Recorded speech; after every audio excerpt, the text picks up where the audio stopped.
We're going to look at one of the most beloved and well-known parables in the Bible, commonly, and I would argue incorrectly, referred to as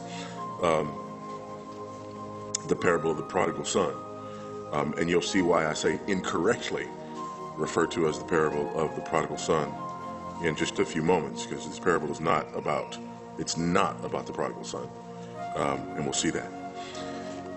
Throughout the chapters preceding this, we've seen Jesus, for example, in chapter 14, he's there reclining at verse 1.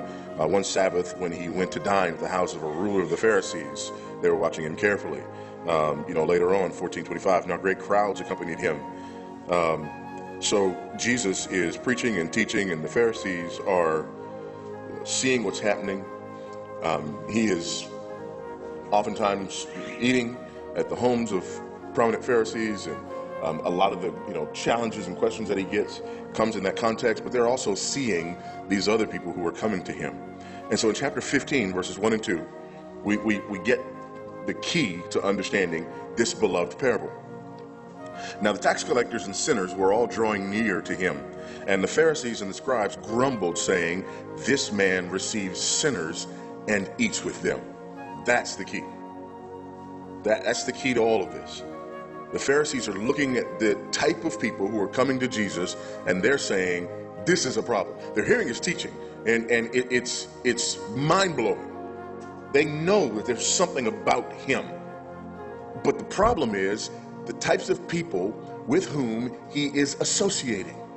This is the issue that they have. This is the problem that they have. He's associating with the wrong kind of people. So what Jesus does is he tells them three parables in succession. And all three of these parables have to be taken together in order to understand the point. And one of the reasons we miss the point in the parable, so-called, of the prodigal son, even to the point of naming it wrongly, is that we don't take the three parables together. When you do, it changes everything. So let's look at these three parables together, because he's telling three parables to make one point, okay? And that's the other thing. Oftentimes when we look at the parables, what we try to do is we try to allegorize the parables. Like every element of the parable has to have some special hidden meaning. Folks, we don't allegorize parables unless Jesus tells us to. The sower sows the seed. Some of the seed fell on this ground, some of the seed fell on that ground, and then he explains, right? Well, the sower, he's sowing the word. This ground is this ground is this. Then we can allegorize. If Jesus doesn't do that, you don't do that. Amen, somebody. Amen. So what we end up doing is Jesus does that in one place, so we're like, okay, well,